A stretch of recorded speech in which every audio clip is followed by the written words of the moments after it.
हाय बच्चों एंड आज मैं आपको लाया हूँ क्लास 10th का साइंस का सिलेबस। मैथ्स का मैंने अपलोड कर दिया है, just go through it and this is the solve syllabus of science class 10th।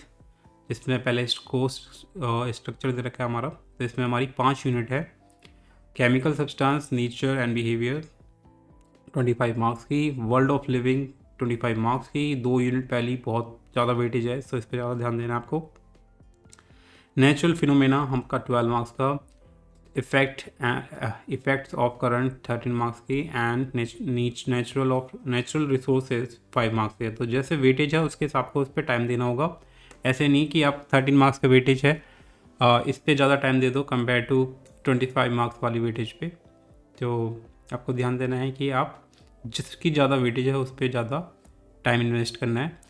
तो पहला है हमारा unit 1 chemical substance, nature and behaviour, जिसमें पहला चैप्टर होगा हमारा केमिकल रिएक्शंस। ये सब चीज़ें आपको कवर करनी होगी, chemical equation, balanced chemical equations, ये सब चीज़ें। फिर आता है हमारा एसिड, बेसिस एंड सॉल्ट। इसमें नेक्स्ट चैप्टर है हमारा, इसमें हमारी ये सब चीज़ें करनी होगी। And one of the most favourite reaction of this chapter is plaster of Paris. हमेशा एक क्वेश्चन जरूर पूछा जाता है इसमें।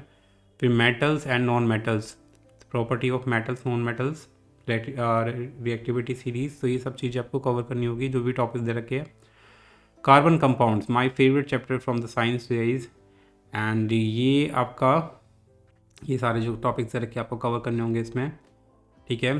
फिर आता है हमारा the world of living, second unit world of living, जिसमें पहला आएगा हमारा लाइफ प्रोसेस। ये लाइफ प्रोसेस में हमारा living being basic concept of nutrition, respiration, transport, excretion in plant and animals, ये सब चीज़ें कवर करनी होगी। Control and coordination of animals and plant, ये इसका नेक्स्ट चैप्टर है। फिर रिप्रोडक्शन हमारा, उसके बाद थर्ड चैप्टर है हेरिडिटी एंड एवोल्यूशन, इसमें हमारा आएगा नेक्स्ट चैप्टर। तो ये 4 चैप्टर इसमें दे रखे हैं वर्ल्ड ऑफ लिविंग में, ठीक है। तो ये दोनों हमारे 25 मार्क्स के मार्क्स वेटेज थी इनकी, ठीक है।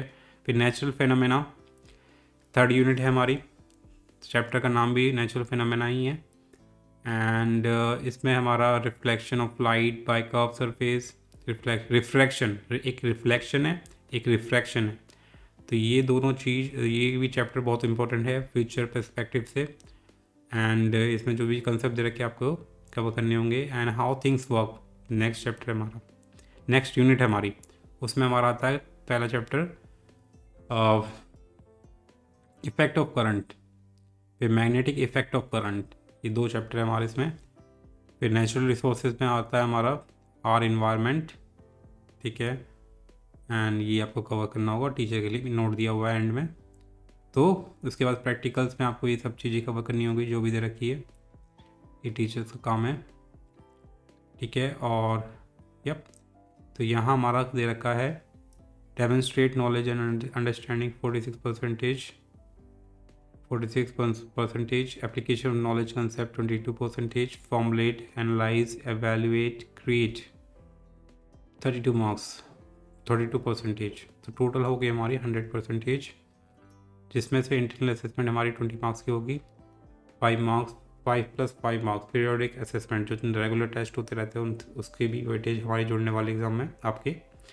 Subject enrichment, practical work 5 marks की, और पोर्टफोलियो 5 मार्क्स की फाइल बनती है। तो ये that's the guys syllabus of class 10th science. I'll give you the link of this PDF in the description. Go through it and yeah, download it for the future reference. Till then.